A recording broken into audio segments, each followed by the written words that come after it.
తుమ్మిడిహట్టు గురించి కొంచెం ముందడుగు వేస్తున్నాము. మేము తుమ్మిడిహట్టి గట్టి తీరుతాము. మహారాష్ట్రను ఎట్లనైనా ఒప్పిస్తాము. ప్రాణహిత అండ్ వైన్గంగాకు సంబంధించి ఇవి కంప్లీట్ చేస్తాము. వార్దాన్ని కంప్లీట్ చేస్తాం అన్నట్లు మాట్లాడుతూ ఉన్నారన్న. అసలు తుమ్మిడిహట్టి దగ్గర అంటే నీటి లభ్యత ఉంటుందా? తుమ్మిడిహట్టి దగ్గర కట్టాలని వీళ్ళు ఎందుకు నిర్ణయం తీసుకుంటా ఉన్నారు? అసలు వీళ్ళకు అవగాహన ఉన్నదనుకోవాలన్నా లేదనుకోవాలన్నా ఏం చెప్తారన్న? ఇది కొంచెం వివరంగా మాట్లాడాలమ్మా, ఎందుకంటే ప్లాన్ చేంజ్ చేశారు వాళ్ళు అన్న. ఈ కేసీఆర్ గారు అంతకుముందు రాజశేఖర రెడ్డి గారు ఏదైతే తుమ్మిడిహట్టి దగ్గర బ్యారేజ్ ప్రతిపాదించారో ఇప్పుడు ఆ ప్రణాళిక లేదు. ఆ ప్రణాళికను మార్చారు. ఆ బ్యారేజ్ వేరు, తుమ్మిడిహట్టి దగ్గర ఇప్పుడు వీళ్ళు ప్రతిపాదిస్తున్నది వేరు. ఇది ఫస్ట్ అర్థం చేసుకోవాలి జనాలు. రెండవది ఏంటంటే కేసీఆర్ గారికి శుభాకాంక్షలు చెప్తే, ఎందుకంటే ఇవాళ తెలంగాణ ప్రజలందరూ కూడా కేసీఆర్ ఎంత విజనరో ఇప్పుడు రేవంత్ రెడ్డి మార్చిన ప్లాన్ లో మనకు కనబడతా ఉన్నది. ఎట్లా అంటే వార్దా ప్రాజెక్టు కేసీఆర్ గారి ఆలోచన. ఇప్పుడు ఆ వార్దా ప్రాజెక్ట్ ఏదైతే ఉన్నదో ప్రభుత్వం అంగీకరించింది. రేవంత్ రెడ్డి అధికారంలోకి వచ్చి 2.5 సంవత్సరాలు అయినా కూడా ఒక్కనాడు ఢిల్లీకి పోయి ఆ వార్దా ప్రాజెక్ట్ ఏమైంది, ఎందుకంటే అది కేసీఆర్ గారు చివరి సంవత్సరం ఆయన 2022-23లో కేంద్ర జల సంఘానికి అనుమతి కోసం సమర్పించాడు. జస్ట్ 700 కోట్లతోని వార్దా నది మీద బ్యారేజ్ కట్టి ఆ బ్యారేజ్ ఇప్పుడు ప్రాణహిత కోసం ఏవైతే కాలువలు తీశారో దాదాపు 7,000 కోట్లు కిరణ్ కుమార్ రెడ్డి రోసయ్య ప్రభుత్వాలలో ఖర్చు పెట్టారు. రాజశేఖర రెడ్డి పీరియడ్ లో ఆ కాలువలకు డబ్బులు కేటాయించారు. పనులు జరిగినాయి రోసయ్య కిరణ్ కుమార్ రెడ్డి ఉన్నప్పుడు. అంటే కేసీఆర్ గారు ముఖ్యమంత్రి అయినాటికి 7,000 కోట్లు దాని మీద ఖర్చు అయింది. కేసీఆర్ గారు ముఖ్యమంత్రి అయినాక మళ్ళీ ఒక 3,000-4,000 కోట్లు దాని మీద ఖర్చు చేశారు. ఎందుకంటే ఈ బ్యారేజ్ ఒప్పుకుంటారనే నమ్మకంతోనే. కానీ ఏమైందంటే ఆయన ఫస్ట్ బర్త్డే ముఖ్యమంత్రిగా తెలంగాణలో కూడా జరుపుకోకుండా దీన్ని ఎట్లయినా అనుమతి సాధించాలని మహారాష్ట్ర గవర్నర్ గా ఉన్న విద్యాసాగర్ రావు గారి ఆహ్వానం పైన హరీష్ రావు గారిని, విద్యాసాగర్ రావు గారిని ఆనాటి అడ్వైజరు, ఇంకా కొంతమంది ఇంజనీర్లను తీసుకొని శ్రీధర్ దేశపాండే ఆనాడు ఇరిగేషన్ మినిస్టర్ కు ఓఎస్డి ఉన్నాడు, వీళ్ళందరినీ తీసుకొని ఇంజనీరింగ్ చీఫ్ మురళీధర్ గారు అందరు కలిసి పోయారు. పోయిన తర్వాత కరాఖండిగా ఫడ్నవీస్ ఏం చెప్పిండంటే, మీరు కట్టుకోదలుచుకుంటే ముంపు లేకుండా 148 ఎత్తులో కట్టుకోండి. 148 ఎత్తులో కట్టుకుంటే 148 మీటర్స్ ఎత్తులో మాకు ఎక్కువ ముంపు ఉండదు, కొంచెమే ఉంటది. ఆ కొంచెంకు నేను అక్కడ ప్రజలను కన్విన్స్ చేస్తా, నష్టపరిహారం మీరు ఇవ్వండి. ఒకవేళ కనుక 152 మీటర్లు అయితే ముంపు చాలా ఎక్కువగా ఉంటది, మేము ఎట్టి పరిస్థితుల్లో ఒప్పుకోము అని చెప్పారు.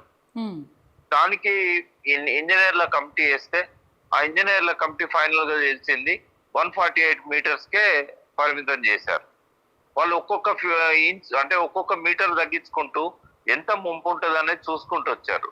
బట్ ఫడ్నవీస్ ఏమన్నారంటే 150 కూడా నేను ఒప్పుకోను, 148కే కావాలి. ఎందుకు పట్టుబట్టాడు ఫడ్నవీస్? దానికి వ్యతిరేకంగా ఉద్యమం చేశాడు. రాజశేఖర రెడ్డి ఎప్పుడైతే ఈ తుమ్మిడిహట్టి దగ్గర బ్యారేజ్ కడతా అన్నాడో ఆయన ఒక్కనాడన్నా మహారాష్ట్ర పోలేదు, ఒక్కనాడు ఉత్తరం రాయలేదు. ఆనాడు అక్కడ మహారాష్ట్రలో కాంగ్రెస్ ప్రభుత్వం ఉన్నది. అప్పుడు చాలా ఈజీ అయ్యేది. ఫడ్నవీస్ ఆందోళన చేస్తున్న టైంలో రాజశేఖర రెడ్డికి చాలా సులభం అయ్యేది. ఎందుకంటే మహారాష్ట్ర ముఖ్యమంత్రి పృథ్వీరాజ్ సింగ్ ఎవరో ఉన్నారు, తర్వాత కేంద్రంలో మన్మోహన్ సింగ్ గవర్నమెంట్ ఉన్నది. చాలా ఈజీగా అనుమతి వచ్చేది. కానీ ఆయన ఏం చేసిండు, చెవెళ్ళ దగ్గర కాలువలు తీసి నీళ్ళు వస్తాయని ఇంజనీర్లకు వర్కులు ఇచ్చి ఈపీసీ కింద 7% to 10% అడ్వాన్సులు తీసుకొని ఆయన డబ్బులు ఎలక్షన్లకు వాడుకున్నాడు.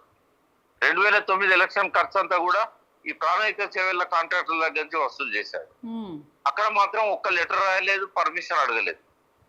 అయితే తర్వాత కాలంలో వాళ్ళు లెటర్ రాశారు. ఎవరు? ఈ కాంగ్రెస్ ముఖ్యమంత్రి 2013-14లో కిరణ్ కుమార్ రెడ్డికి, మీరు మా అనుమతి లేకుండా మీరు తుమ్మిడిహట్టి బ్యారేజ్ కడుతున్నారు, ఎందుకంటే కాలువలు తీస్తున్నారు, మీరు కాలువలు తీసిన తర్వాత మీరు అనుమతి అడిగితే మేము ఇయ్యము, మీరు కాలువలు తీసిన డబ్బులన్నీ కూడా వేస్ట్ అవుతాయి అని చెప్పినా కూడా కిరణ్ కుమార్ రెడ్డి ఏదో మొక్కుబడిగా ఇంజనీర్ల కమిటీ ఇచ్చి విచారణల పేరుతో కాలం గడిపిండి. ఈ లోపల ఆయన పుణ్యకాలం దాటిపోయింది, రాష్ట్రాలు 2 విభజించబడ్డాయి.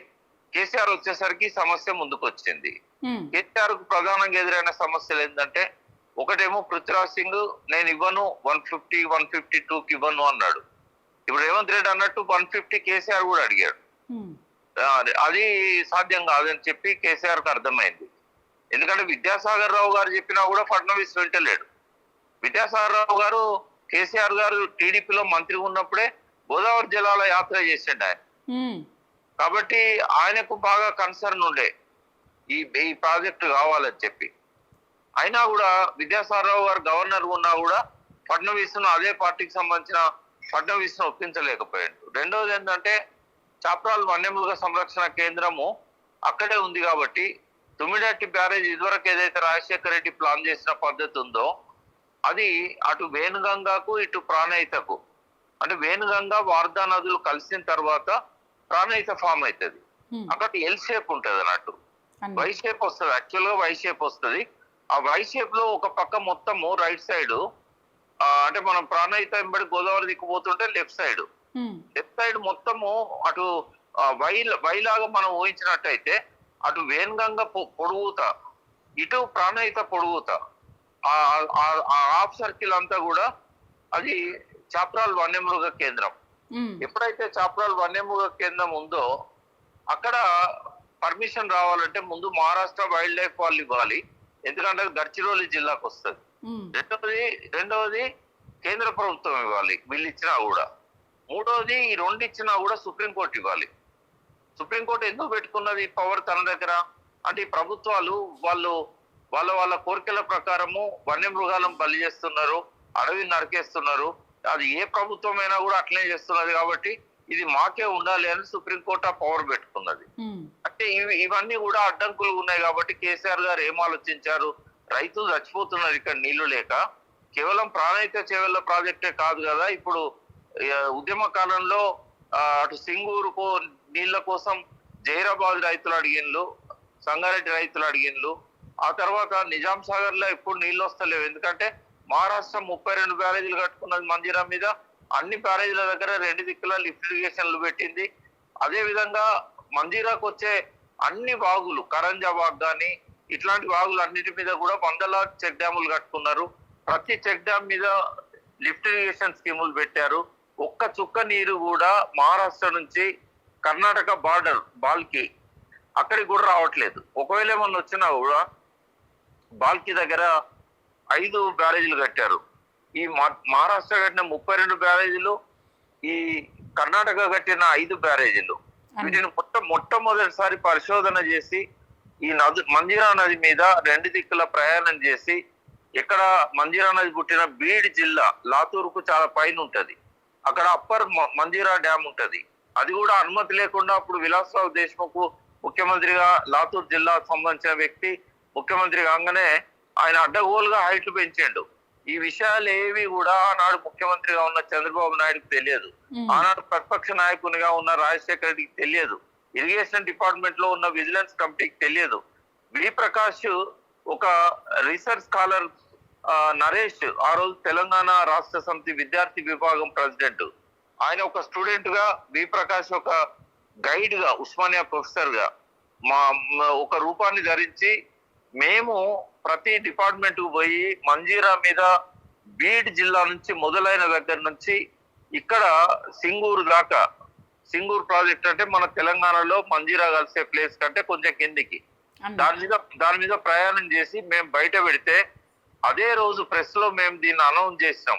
మనకు మంజీరా నుంచి చుక్క నీరు రాదిగా ఈ రకంగా దోపిడీకి పాల్పడుతున్నారు, కేంద్ర జలసంఘం పర్మిషన్ లేకుండా కట్టిందో అని చెప్పిన తర్వాత అప్పుడు చంద్రబాబు నాయుడు సోయి తెచ్చుకొని మేము 10:30 ప్రెస్ మీట్ పెడితే 12 గంటలకు ఇంజనీర్లను హెలికాప్టర్లో పంపిండు. పంపితే వాళ్ళు వచ్చి 4 గంటలకు చెప్పారు, ప్రకాష్ గారు చెప్పింది అక్షరాల నిజం, ఆయన ఇచ్చిన ఫోటోలు కూడా ఇవే, మొత్తం కట్లపాం లాగా కట్టేసిండ్లు, ఒక చుక్క రాదని చెప్పేసిండ్లు వాళ్ళు. చెప్పిన తర్వాత కేసీఆర్ గారు ముఖ్యమంత్రి అయినాక చేసిన పవర్ పాయింట్ ప్రజెంటేషన్ లో మనకు స్పష్టంగా కనబడ్డాయి, గోదావరి మీద గాని కృష్ణా మీద గాని నిచ్చెన లాగా ఎక్కడికక్కడ వాటర్ స్టేకాండ్ లాగా బ్యారేజీలు కట్టారని. ఆ తర్వాత మేము కూడా టిఆర్ఎస్ ఏర్పడ్డ తర్వాత 2003లో కడియం శ్రీహరి మంత్రిగా ఉన్నప్పుడు అఖిలపక్షం మీటింగ్ పెడితే టిఆర్ఎస్ పక్షాన నేనే అఖిల పక్షానికి హాజరైనా, నాతో పాటు విద్యాసాగర్ రావు గారు, నాయన నరసింహారెడ్డి గారు కూడా వచ్చారు. అయితే అప్పటికి ఇంకా విద్యాసాగరరావు గారికి ఆయన అక్కడ పనిచేశాడు కేంద్ర జల సంఘంలో. ఇక్కడి పరిస్థితుల మీద ఇంకా పూర్తిగా అవగాహన రాలేదు. నేను గంట సేపు మాట్లాడిన అఖిలపక్ష మీటింగ్ లో ఓవైసీ లాంటి వాళ్ళు అడ్డు తగిలిండు. మాకు 5 నిమిషాలు ఇచ్చి ఆయన గంట ఇస్తున్నట్టే కడియం శ్రీధర్ అన్నాడు కదా, చాలా విషయాలు నాకు తెలియని కూడా ఆయన చెప్తున్నాడు, మీకు తెలియని కూడా చెప్తున్నాడు, వినే ఓపిక కావాలని చెప్పి ఆ ఓవైసీ మీద కసిరి నాకు అవకాశం ఇస్తే మొత్తం కళ్ళకు గట్టినట్టు చెప్పాను. ఏదైతే కేసీఆర్ గారు అసెంబ్లీలో పవర్ పాయింట్ ప్రజెంటేషన్ గంట సేపు ఇచ్చినప్పుడు ఎట్లా చెప్పిండో నేను ఓవరాల్ గానే చెప్పి ఒక రిపోర్ట్ ఇచ్చాను టిఆర్ఎస్ పక్షాన ప్రధాన కార్యదర్శిగా. అప్పుడు మాత్రమే వాళ్ళకి అర్థమైంది ఏంటంటే ప్రాణహిత చేవెళ్లతోని మన కష్టాలు తీరాయి. తెలంగాణలో సింగూరు ఆయకట్టుకు 20,000 ఎకరాలకు నీళ్లు ఇవ్వాలంటే మంజీరాల నీళ్లు రావు. నిజాం సాగర్ కిందున్న 2,31,100 ఎకరాలకు ఇవ్వాలంటే మంజీరా నీళ్లు చాలవు. శ్రీరామ్ సాగర్ కు పైనుంచి నీళ్లు వచ్చే అవకాశం లేదు.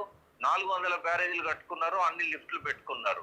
కాబట్టి శ్రీరామ్ సాగర్ ఆయకట్టు దాదాపు 16 లక్షల ఎకరాలు. మొదటి దశ 9,54,000, రెండో దశ వచ్చేసి 4,44,000, మూడో దశలో వరద కాలువ 2 లక్షలు. ఇవన్నీ నీళ్లు రావాలంటే ఈ తుమ్మిడిటి దగ్గర నుంచే రివర్స్ ఎత్తిపోయాలి తప్ప మనకు నీళ్లు రావు అనేది అర్థమైంది. ఇంకోటి ఏమర్థమైందంటే మన వాటా 968 టీఎంసీలు గోదావరిలో కిరణ్ కుమార్ రెడ్డి ప్రభుత్వం ఉన్నప్పుడే డిసైడ్ చేసింది. మరి ఆ వాటా నీళ్లు రావాలంటే ఆ నీళ్ళన్నీ కింద ఉన్నాయి. మనకి ఎక్కడున్నాయి గోదావరిలో 3 వంతుల నీళ్లు వచ్చేది ప్రాణహిత, ఇంద్రావతి, శబరి. అక్కడ నుంచి ఎత్తిపోసుకోవాల్సిందే. కాబట్టి మనం తుమ్మిడేటి దగ్గర ఎంత నీరు దొరికితే అంత నీరు మనము ఎల్లంపల్లికి ఎత్తిపోసుకొని ఎల్లంపల్లి నుంచి మనం తీసుకోవాలనేది ఆనాడు అనుకున్నది. కేసీఆర్ గారు ఏమనుకున్నారంటే ప్రాణహిత చేవెళ్ళ 160 టీఎంసీలు, అందులో 40 టీఎంసీలు అక్కడ నుంచి ఇక్కడ దాకా ఉన్న ఊర్లకున్న హైదరాబాద్ మంచినీటికి వీటికే సరిపోతాయి. ఇక దొరికేది 120 టీఎంసీలు.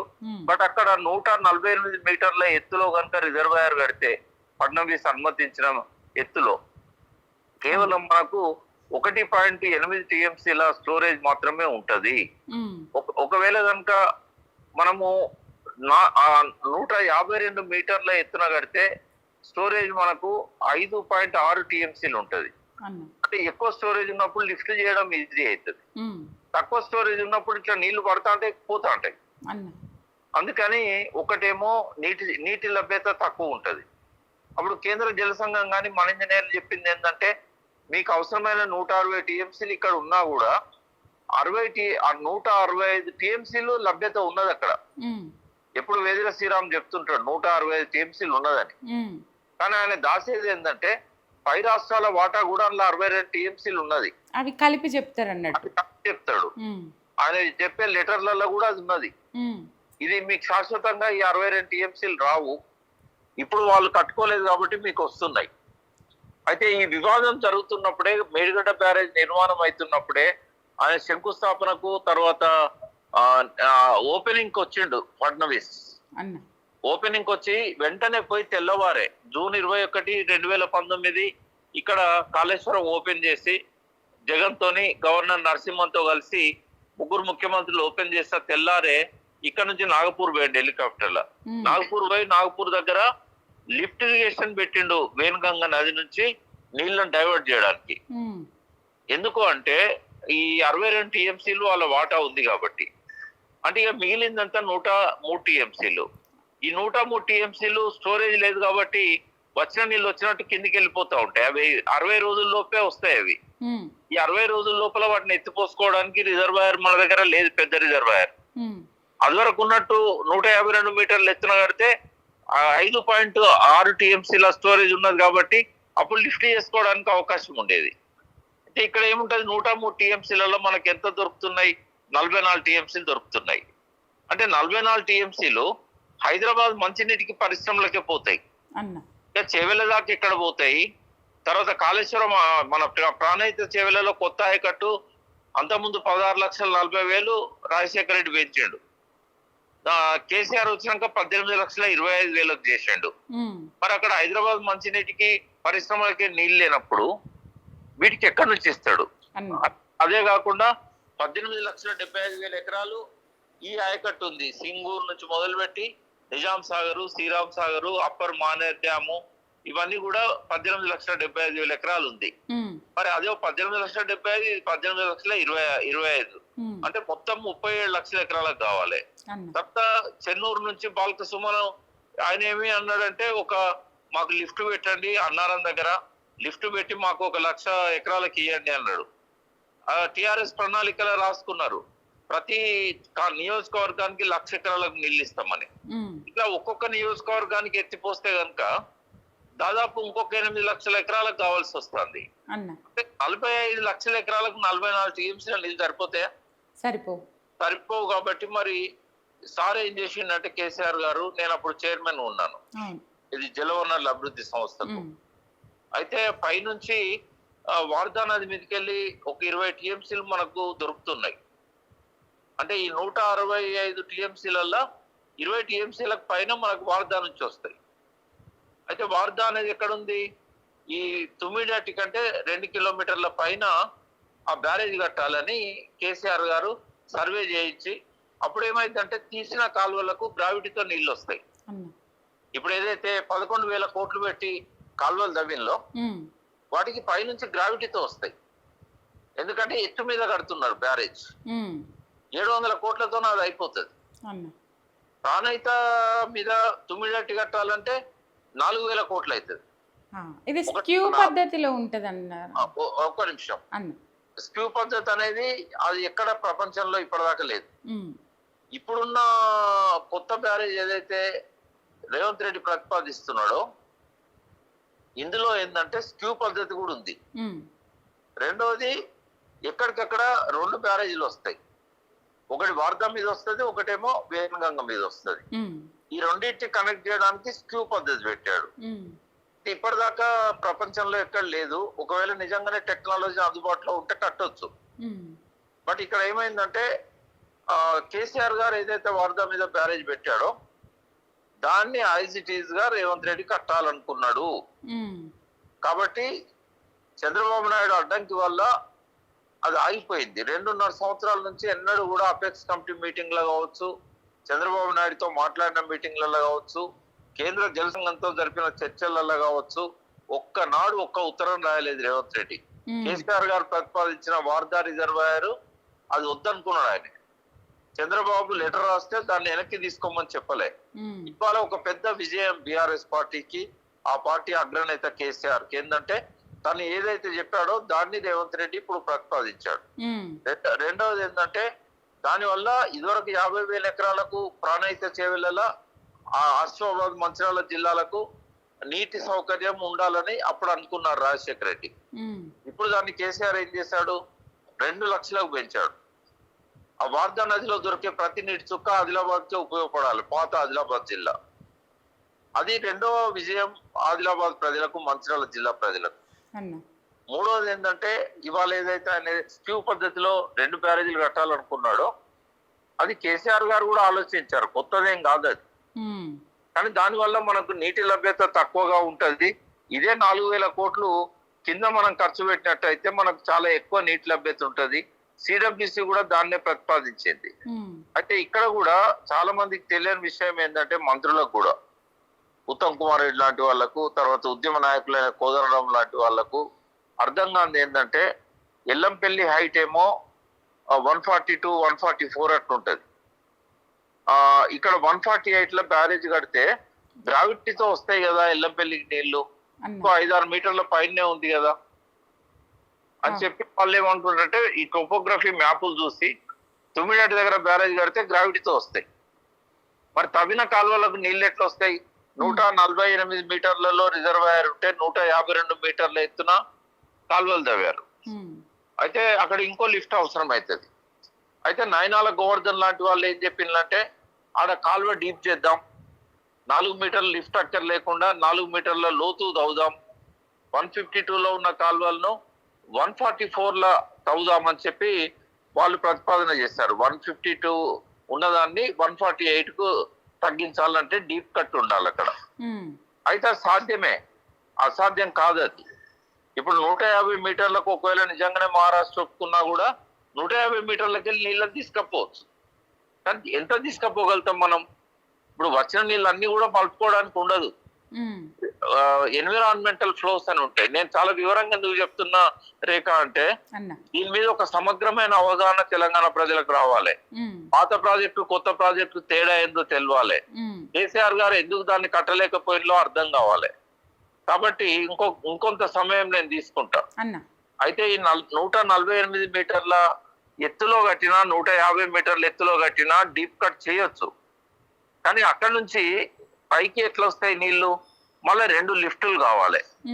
మరి ఎల్లంపల్లి హైట్ తక్కువ ఉంది కదా, లిఫ్ట్లు ఎందుకు అంటే సింగరేణి కోల్ మైన్స్ ఉన్నాయి, ఓపెన్ కాస్ట్ మైన్స్ ఉన్నాయి. ఇప్పుడు ఇంజనీర్ల కమిటీని కాళేశ్వరం మీద నియమించినప్పుడు మేడిగడ్డ నుంచి మిడ్ మానేర్కు నీళ్ళని తీసుకురావచ్చా స్టడీ చేయమంటే వాళ్ళు ఏం చేశారంటే తాడిచెర్ల ఓపెన్ కాస్ట్ మైన్స్ ఉన్నాయి, భూపాలపల్లి కోల్ మైన్స్ ఉన్నాయి, కాకతీయ కోల్ మైన్స్. కాబట్టి సొరంగం సాధ్యం కాదు, కాలువ సాధ్యం కాదు, లిఫ్ట్ సాధ్యం కాదని చెప్పారు. కాబట్టి గోదావరి నదినే రిజర్వాయర్ గా మార్చి కేసీఆర్ 3 బ్యారేజీలు కట్టాడు. తెలివి తక్కువ ఆలోచనతో కాదు అది. బీసీ ఘోష్ అన్నట్టు మేడిగడ్డను వద్దని చెప్పలే ఇంజనీర్లు. మేడిగడ్డ నుంచి డైరెక్ట్ తీసుకోవడం సాధ్యం కాదు లిఫ్ట్ ద్వారా అని చెప్పారు. ఇక్కడ కూడా అదే జరిగింది. ఎల్లంపల్లికి నేరుగా తక్కువ ఎత్తున్నా కూడా తుమ్మిడెట్ల నుంచి నేరుగా తీసుకుపోవడం సాధ్యం కాదు, కాబట్టి లిఫ్టులు పెట్టుకోవాలన్నారు. ఇదే 148 లో డీప్ కట్ తీసినా కూడా ఇంకా 2 లిఫ్టులు కావాలి. కేసీఆర్ గారు ఏం ఆలోచించారు, ఎట్లాగే లిఫ్ట్లు అవసరం అవుతున్నాయి కదా, ఆ లిఫ్ట్లే కింద పెట్టుకున్నట్టయితే మనం 263 టీఎంసీల నీటి లభ్యత అక్కడ ఉంది. అది ఎవరు చెప్పారు? సిడబ్ల్యూసి 283. అంటే మనకున్న అన్ని ప్రాజెక్టులకు సరిపోతాయి.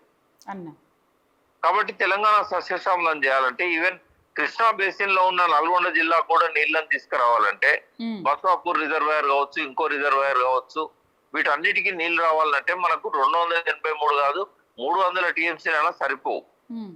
అందుకే ఆయన ఏం చేస్తాడంటే ఇక్కడ మనం ఎన్ని ప్రయత్నాలు చేసినా కూడా ఇంకొక 30-40 టీఎంసీల కంటే ఎక్కువ తీసుకునే అవకాశం లేదు మనకు. ఖర్చు మాత్రం మళ్ళీ ఇక్కడ కూడా 1000 కోట్లు అవుతుంది, అంతకంటే ఎక్కువ అవుతుంది. ఎందుకంటే ఇక్కడ బ్యారేజ్ చాలా పొడుగు కట్టాలి, ముంపు ఇంకెక్కువ ఉంటది. అయితే ఆయన పిచ్చోడై వద్దనులే, తెలివిపరుడు కాబట్టి, నీళ్ల మీద అవగాహన ఉంది కాబట్టి, తెలంగాణ భౌగోళిక పరిస్థితుల మీద, పాత ప్రాజెక్టుల మీద, వాటి కింద ఆయకట్టు మీద సంపూర్ణమైన అవగాహన ఉన్నది కాబట్టి ఆయన ఏం చేశాడంటే ఈ రకంగా మనం కింద నుంచి తీసుకుంటే ఇదే కరెంట్ ఖర్చు ఇక్కడ కూడా 2 లిఫ్ట్లకు అవుతుంది. 148 నుంచి 152కి ఎత్తిపోయాలన్నా ఇంకో లిఫ్ట్ కావాలి. మనకు అవసరాలు తీరవు. 44 టీఎంసీలకు 1 ఎకరానికి కూడా ఇవ్వలేం మనం. కొత్త ఆయకట్టుకి ఇవ్వలేం, పాత ఆయకట్టుకి ఇవ్వలేం. ఫ్యూచర్ లో మళ్ళీ ఇవి నిరుపయోగం అవుతాయి. అందుకని ఏం చేసిందంటే ఆయన చాలా తెలివిగా సిడబ్ల్యూసి నిర్ణయం మేరకు కింది నుంచి తీసుకున్నాడు. దాన్ని అడగోలుగా అడ్డుకున్నారు. ఎందుకు అడ్డుకున్నారంటే మేడిగడ్డ మీద బ్యారేజ్ కడితే గోదావరి డెల్టాకు నీళ్లు పోవు. ఆ డెల్టా నీళ్ల కోసం ఆంధ్రలో ప్రచారం చేస్తే ఆంధ్ర వాళ్ళ ట్రాప్ లో కోదండ రామ్ పడ్డాడు. జయప్రకాష్ నారాయణ తెలుసు ఆ కుట్ర. జయప్రకాష్ నారాయణ కూడా తెలంగాణ మీద వివక్షతోని, ఆంధ్ర మీద పక్షపాతంతో గోదావరి జిల్లాలకు సంబంధించిన వ్యక్తే కాబట్టి ఆయన కూడా మేడిగడ్డను వ్యతిరేకించాడు. తెలియక ప్రొఫెసర్ నాగేశ్వర్ వ్యతిరేకించాడు. తెలివి కల్లోళ్ళు అనుకున్న తెలంగాణ మేధావులంతా ఆ ట్రాప్ లో పడ్డారు. నయనాల గోవర్ధన్ లాంటి వాళ్ళు మాకు కూడా తెలివి ఉందని చెప్పడానికి వాళ్ళు ఒక ప్రతిపాదన చేశారు. ఈ కన్ఫ్యూజన్ లో కోదండ రామ్ నీళ్ల గురించి ఏం తెలియదు, ఆయన చెప్తున్నాడు కాబట్టి నిజంగానే అనుకోని కొంతమంది తెలంగాణ ఉద్యమకారులు కూడా నమ్మారు. నేను నెత్తి నోరు కొట్టుకొని చెప్తూ వచ్చిన అవన్నీ ట్రాప్, అది గోదావరి డెల్టా నీళ్లు పోతలేవు, అందుకని వాళ్ళు దీన్ని వద్దన్నారు. 57 ఏళ్ల సమైక్య రాష్ట్రంలో గోదావరి మీద ఒక్క బ్యారేజ్ కూడా కట్టలేదంటే అర్థం చేసుకోండి అని ఎంత మొత్తుకున్నా కూడా వాళ్ళు అదే ప్రచారాన్ని ఈ రోజు వరకు కొనసాగిస్తున్నారు. అందుకే మేడిగడ్డని కూడా టార్గెట్ చేసి టార్గెట్ చేసి మేడిగడ్డని బ్లాస్ట్ చేశారు. ఇప్పుడు అది బ్లాస్ట్ చేయక ముందు 4 పంటలకు నీళ్ళు లేవు డెల్టాలో. ఒక ముందు తొలకరి పంటకు నాట్లకు నీళ్ళు లేవు. ఎందుకంటే శబరి గాని ఇంద్రావతి గాని ఆ నదులలో నీళ్లు రావాలంటే ఒరిస్సా ఛత్తీస్గఢ్ బార్డర్ నుంచి రావాలి. అవి ఈశాన్య ఋతుపవనాలు వస్తే సెప్టెంబర్ లో ఉంటాయి. ఈశాన్య ఋతుపవనాలు సెప్టెంబర్ నుంచి నవంబర్ వరకు వర్షాలు పడతాయి ఆ క్యాచ్మెంట్ లో. ఈ ప్రాణహితలనేమో నైరుతి ఋతుపవనాలు, ఇక్కడనేమో జూన్ లో వర్షాలు పడతాయి. తెలంగాణ మొత్తం జూన్ లో వర్షాలు పడతాయి. కాబట్టి తెలంగాణ నీళ్లతోనే అక్కడ మొదటి పంటకు నాట్లు పడతాయి. అయితే ఆ తెలంగాణ నీళ్లు ఎక్కడెక్కడ బ్యారేజీలు కడితే ఆగిపోతాయి అని చెప్పి 57 ఏళ్ళు ఒక్క బ్యారేజ్ కట్టలేదు. ఇప్పుడు ఈవెన్ దేవాదులకు చంద్రబాబు నాయుడు శంకుస్థాపన చేసినా కూడా, దేవాదుల ప్రాజెక్టు నిర్మాణం అయినా కూడా ముందరికెళ్ళి ఎత్తిపోసుకోమన్నాడు తప్ప అక్కడ బ్యారేజ్ కట్టలే. రాజశేఖర రెడ్డి రెండోసారి ముఖ్యమంత్రి కావడానికంటే 4 నెలల ముందు, 4 నెలలు కాదు 40 రోజుల ముందు కంతనపల్లి దగ్గర ఒక బ్యారేజ్ కు పైలాన్ వేశాడు శంకుస్థాపన. 40 రోజుల ముందు, 40 రోజుల ముందు, ఎలక్షన్ కోడ్ రాకముందు. తర్వాత ఏం చేశాడు? 4 సంవత్సరాల పైన, 5 సంవత్సరాలు ఆ పరిపాలన కాంగ్రెస్ దే అయినా 4 సంవత్సరాల పైన కేవలం రాజశేఖర రెడ్డి ఆ తర్వాత వచ్చిన 2 ముఖ్యమంత్రులు పరిపాలన చేసిన, 6 నెలలు రాజశేఖర రెడ్డి పరిపాలన చేసిన, 30 మను చేయలేదు, ₹1 పెట్టలేదు. అంటే వాళ్ళకి ఎవ్వరికి కూడా టీడీపీ అయినా కాంగ్రెస్ అయినా గోదావరి మీద బ్యారేజ్ కట్టడం ఇష్టం లేదు. ఎందుకంటే 2 నష్టాలు ఉంటాయి. అక్కడ ధవళేశ్వరం ఆనకట్ట దగ్గర స్టోరేజ్ లేదు, 2 టీఎంసీలే ఉన్నది. ఎందుకంటే అర్ధర్ కాటన్ బతికున్న టైంలో డ్యాములు కట్టే టెక్నాలజీ లేదు. ఆసియా ఖండంలోనే మొట్టమొదటి డ్యాము నిజాం సాగర్. అంటే నిజాం ఏం చేసిండు? జర్మనీకి పంపించి ఇంజనీర్లను డ్యామ్లు ఎట్లా కట్టాలనో టెక్నాలజీ తెచ్చిండు, గేట్లు తెచ్చిండు. మొదటిసారి గేట్లు పెట్టిన డ్యామ్ ఏదైతున్నదో ఆసియా ఖండం అంటే చైనాతో కలుపుకొని చెప్తున్నా, మొట్టమొదటిది నిజాం సాగర్. అప్పటికి అర్ధర్ కాటన్ చనిపోయి 40-50 ఏళ్ళు అయింది. ఆయన బతుకున్నప్పుడు ఆ టెక్నాలజీ లేదు కాబట్టి బ్యారేజ్ కట్టిండు, అన్నారం బ్యారేజ్ లాగా. ఆ బ్యారేజ్ కట్టిన తర్వాత 2 టీఎంసీలే స్టోరేజ్ ఉంది. ఆ 2 టీఎంసీల స్టోరేజ్ తోని 14 లక్షల ఎకరాలకు నీళ్లు వస్తాయా? రావు. అంటే గోదావరి మీద స్టోరేజ్ ఉన్న మొదటి రిజర్వాయర్ ఏంటిది? శ్రీరామ్ సాగర్. అయితే వాళ్ళకు నీళ్లు కావాలి కాబట్టి 14 లక్షల ఎకరాలకు 2 పంటలకు, వాళ్ళకు మొదటి నాట్లకు నీళ్లు కావాలంటే శబరిలో ఇంద్రావతిలో నీళ్లు రావు. ప్రాణహిత నీళ్లే దిక్కు. ప్రాణహిత నీళ్లు కూడా సరిపోవు. తెలంగాణలో పడ్డ వర్షం నీళ్లే దిక్కు. ఈ వర్షం నీళ్లు రావాలంటే వాళ్ళు చేసిన కుట్ర ఏంటంటే చెరువులు దిగాలి. అంటే తెలంగాణలో ఎక్కడికక్కడ చెరువులు దిగితే అవి బాగుళ్ళల్లో పడాలి. బాగుళ్ళల్లో ఉసుక ఉంటే భూగర్భ జలాలు పెరుగుతాయి కాబట్టి ఉసుక ఉండొద్దు. ఆ ఉసుకను ఎట్లా పడితే అట్లా దోసుకపోవడానికి అనుకూలంగా చట్టాలు చేశారు. ఉసుకను దోడకపోతా అంటే అడ్డుకోలేదు. ఒక మేర కంటే లోతు తీయకూడదని చట్టాలు ఉన్నా కూడా దాన్ని అమలు చేయలేదు. అందుకే గలగల గోదావరి తరలిపోతుండాలి, బంగారు పంటలు రాజమండ్రి విజయవాడలో పండాలి, వాళ్ళ ముంగిళ్ళల్లో మురిపాలు ఉండాలి, గొబ్బెమ్మలు ఉండాలి, సంక్రాంతి పండుగ ఘనంగా చేసుకోవాలి, మన ముంగిళ్ళల్లో శవాలు ఉండాలి, పాత గోడలు, పందిరి గుంజలు, వలసలు, ఆకలి చావులు, ఆత్మహత్యలు. 57 సంవత్సరాలు నరరూప రాక్షసులుగా తెలంగాణను అరిగోస పెట్టిన్లు.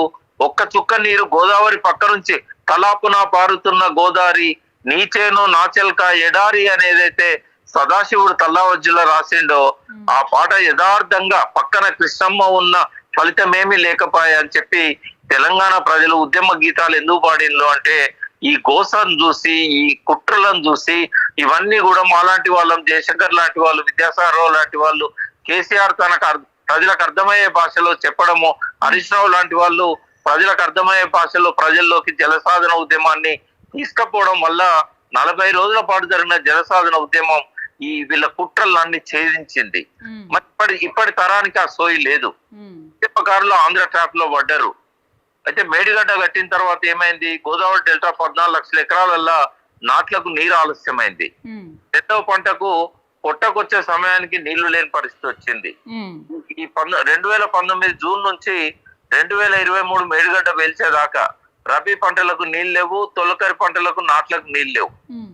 ఈ కుట్ర మనకు వాళ్ళ ధవళేశ్వరం ఆనికట్టు అని చెప్పి వికీపీడియాలో పోతే వాళ్ళు ఎంత గోసపడ్డారు నీళ్లు లేక, ఎందుకంటే వాళ్ళ స్టోరేజ్ లేదు.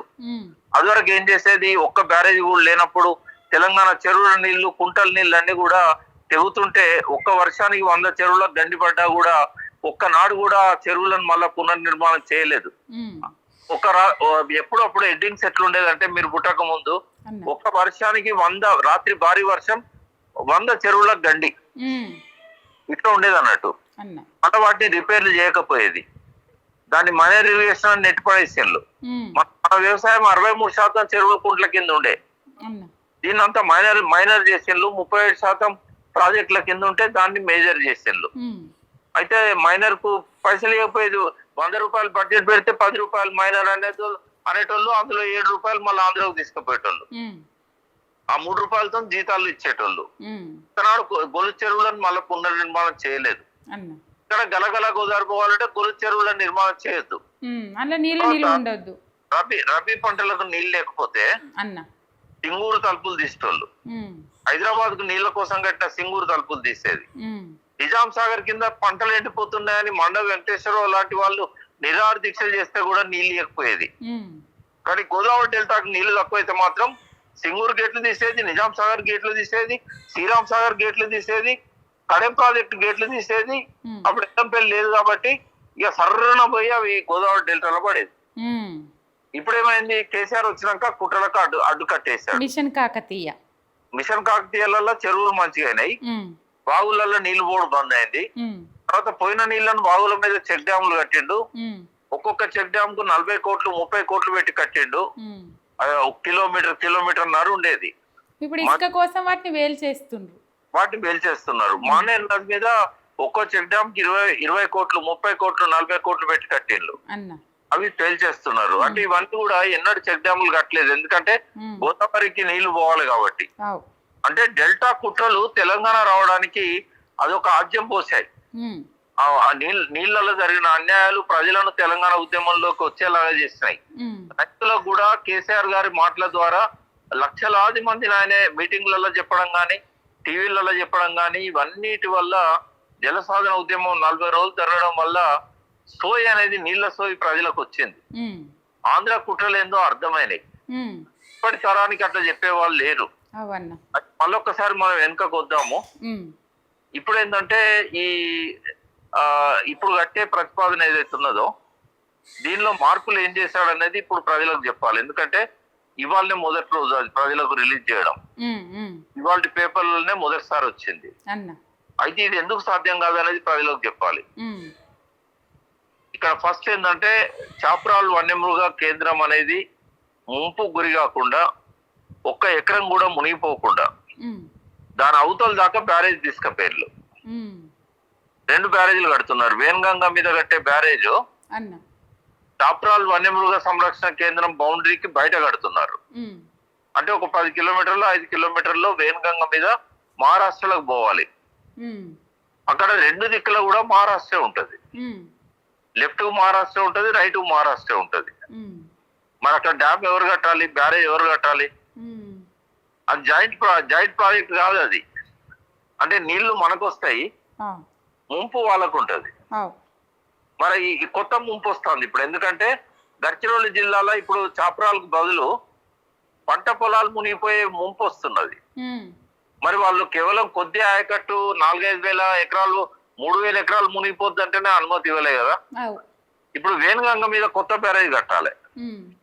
వార్దా మీద కట్టేదేమో ఆల్రెడీ కేసీఆర్ గారు డిజైన్ చేసింది.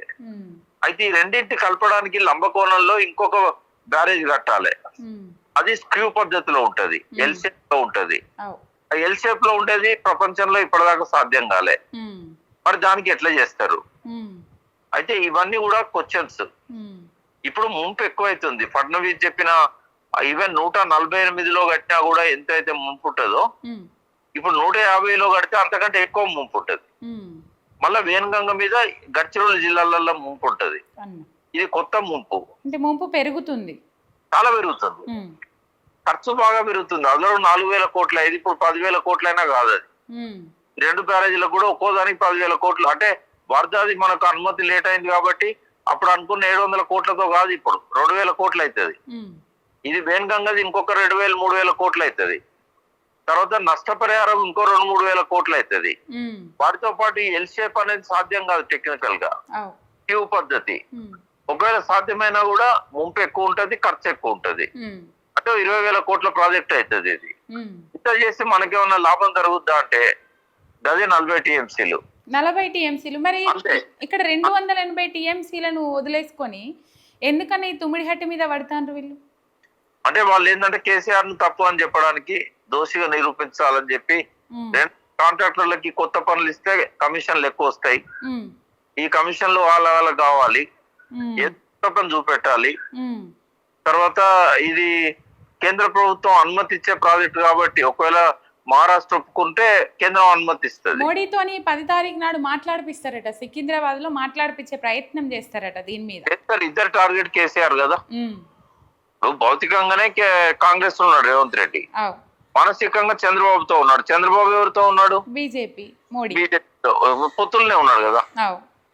చంద్రబాబుకు ఒక నీతి నియమం లేదు. 6 నెలల ముందు ఇక్కడనేమో బేషరతుగా కాంగ్రెస్ మద్దతు ఇచ్చిండు, ఒక్కరిని కూడా నిలబెట్టలేదు పార్టీ నుంచి. అక్కడనేమో బేషరతుగా బీజేపీకి మద్దతు ఇచ్చిండు. ఏమన్నా ఇది సిగ్గున్న రాజకీయమేనా? ఇది నీతి నియమాలు ఉన్న రాజకీయమేనా? కాబట్టి ఈ అన్ని పార్టీలు ఒకటే. కర్నూలుని కాదు బలి చేసినట్టుగా ఈ కేసీఆర్ ను బలి చేస్తారు అందరు ఒకటే. అన్ని పార్టీలు ఒకటే, అన్ని పార్టీల టార్గెట్ కేసీఆర్. ఈ తెలంగాణ ప్రజలకు అర్థం కావాలి. ఇప్పుడు ఇంత 20,000 కోట్లు పెట్టి కట్టినా కూడా అదనంగా ఒక చుక్క నీరు కూడా బెనిఫిట్ రాదు మనకు. ఓ 40 టీఎంసీలు లిఫ్ట్ చేసుకునే అవకాశం కూడా తగ్గుద్దా అంటే అట్లా కూడా తగ్గదు. ఎందుకంటే ఎల్లంపల్లి గ్రావిటీతో రావు, అలా 2 లిఫ్టులు పెట్టాల్సిందే. కాకపోతే ఒక్క లిఫ్ట్ తగ్గుతుంది. ఒక్క లిఫ్ట్ తగ్గడం అనేది దాని వల్ల పెద్ద ఉపయోగం ఏం లేదు. ఎందుకంటే మనకు స్టాప్ గ్యాప్ అరేంజ్మెంట్ కిందనే కాళేశ్వరం కట్టుకున్నాం. కాళేశ్వరం అంటే ఒక ప్రాజెక్ట్ కాదు, 28 ఉన్నాయి అలా. కేసీఆర్ ఒక మంచి పని చేయనుండే, మొత్తం ప్రాజెక్ట్ లో ఉన్న ప్రతి భాగానికి ఒక ప్రాజెక్ట్ అని పేరు పెట్టి 28 ప్రాజెక్టులను చూపెట్టాల్సి ఉండే. అప్పుడేమంటే బేడుగట్టు ఒకటే కూలింది, 20 ప్రాజెక్టులు బాగానే ఉన్నాయి కదా అనేటోళ్ళు. ఇప్పుడు మనం తెలంగాణ వాళ్ళకు నీళ్ల సోయి వచ్చింది కానీ ఆంధ్రలో కుట్రలను ఛేదించే సోయి రాలేదు. ఎందుకంటే కోదండరామ్, నాగేశ్వర్ లాంటి వాళ్ళు కూడా అందులో భాగమైనలు కాబట్టి మేధావులు అనుకునే జయప్రకాష్ నారాయణ కూడా తెలంగాణలో అభిమానులు ఉన్నారు మేధావులలో. వీళ్ళందరూ కూడా ఒక రాంగ్ రూట్ లో పోవడానికి అభిమానం ఒకటే కాదు, సోయి లెక్కపోవడం. నీళ్ల సోయి సామాన్యులకే కాదు, కేవలం ఈ మేధావులకు కూడా లేదు. చాలా మంది పాత జర్నలిస్టులకు కూడా లేదు. ఇప్పుడు ప్రజెంట్ జర్నలిస్టులు అంటే కేసీఆర్ గారి మీటింగులు అటెండ్ అవుతున్నారు కాబట్టి, విద్యాసాగర్ రావు గారి అభిమానులు ఉన్నారు కాబట్టి చాలా వరకు వాళ్ళకి తెలిసింది. మాలాంటి వాళ్ళ ఆర్టికల్స్ చదువుతున్నారు కాబట్టి తెలిసింది. కానీ ఆంధ్ర కుట్రలను అర్థం చేసుకోలేని వాళ్ళకు కేసీఆర్ డబ్బుల కోసమే చేసిండు అనేది వాళ్ళు బలంగా ప్రజల్లోకి తీసుకెళ్లారు. ఏటీఎం అయింది, అదైంది, ఇదైంది, ఎవరు నమ్మకపోయేసరికి బ్లాస్ట్ చేసిండ్రు కాళేశ్వరం. అది కూడా ఇప్పుడు అర్థం కాదు ఈ మేధావులకు. టిఆర్ఎస్ లో ఉన్న సగం మంది కూడా ఇంకా అనుమానంగానే ఉంది వాళ్ళకి, బ్లాస్ట్ లేకపోతే ప్రమాదం అని. కానీ ఆ సోయి వాళ్ళకి రాలేదు. ఆ సోయి ఎప్పుడు వస్తుందో తెలియదు. ఇక్కడి తెలంగాణ ప్రజలకు ఆంధ్రుల కుట్ల అర్థం కాకపోతే రేవంత్ రెడ్డి వాళ్ళనే ముఖ్యమంత్రి చేస్తారు. రేపు పవన్ కళ్యాణ్, చంద్రబాబు నాయుడు, బీజేపీ, రేవంత్ రెడ్డి కాంగ్రెస్ లోకి వెళ్ళి బయటకు వచ్చి ఆ పార్టీలతో పొత్తు కలిస్తే మళ్ళోసారి ముఖ్యమంత్రి చేస్తారు రేవంత్ రెడ్డి. బట్ ఈ కుట్రలను అర్థం చేసుకోకపోతే, ఇవాళ వచ్చిన పేపర్లలో తుమ్మిడి మాయలో పడిపోతే ఈ ప్రజలకు నిష్కృతి ఉండదు, మళ్ళీ బాధలు తప్ప ఇంకో 5 ఏళ్ళు అనుభవించాల్సిందే. ఇది తుమ్మిడి యొక్క నిజస్వరూపం. నగ్నంగా బట్టబయలు చేసిన దీన్ని మీరు వైరల్ చేయండి, ప్రతి తెలంగాణ ప్రజల గుండెకు తాకాలి ఇది. ఓకే అన్న, తప్పకుండా. థ్యాంక్ యూ అన్న. మీలాంటి వాళ్ళు ఇట్లాంటి ముచ్చట్లు చెప్తేనే అర్థమవుతుంది. థ్యాంక్ యూ అమ్మా. ఓకే అన్న, థ్యాంక్ యూ అన్న. రైట్, మొత్తం మీద ఇది తుమ్మిడిహట్టి ప్రాజెక్ట్ వెనుక ఉన్న నిజ స్వరూపము. తుమ్మిడిహట్టి కట్టి అదే తెలంగాణ ప్రాంతానికి నీళ్ళు ఇవ్వాలి, మేము నీళ్ళు ఇచ్చినామని అది చేయాలని చెప్పేసి కాదు, కేసీఆర్ను బదనాం చేయాలి. కాళేశ్వరం ప్రాజెక్టు వేస్ట్గా కట్టిండు కేసీఆర్ అని చెప్పేసి కేసీఆర్ను బదనాం చేయాలి. అట్లనే ఈ తుమ్మిడిహట్టికి దాదాపు 4,000 కోట్లు కాదు కదా, 10,000 కోట్లు పెట్టినా కాదు. స్క్యూ పద్ధతిలో ఉన్నది ఇది. స్క్యూ పద్ధతిలో కట్టడు అసాధ్యము. ఒకవేళ కట్టినా కూడా ముప్పు పెరుగుతుంది అని చెప్పేసి చెప్తా ఉన్నారు విశ్లేషకులు. ఇగో మొత్తం మీద కేసీఆర్ను బదనాం చేయడం కోసం, కేసీఆర్ ఇమేజ్ డ్యామేజ్ చేయడం కోసమే, కేసీఆర్ పేరును అజ్జేయడం కోసమే ఈ తుమ్మిడిహట్టు అనే భాగవతం ఎత్తుకున్నావును. 283 టీఎంసీల నీళ్లను వదిలిపెట్టి 40 టీఎంసీల కోసం తుమ్మిడిహట్టిని కట్టాలని అనుకుంటున్నారు. అది కూడా 4,000 కోట్ల నుంచి 10,000 కోట్ల రూపాయల కన్నప్పుడే మనం అర్థం చేసుకోవాలి.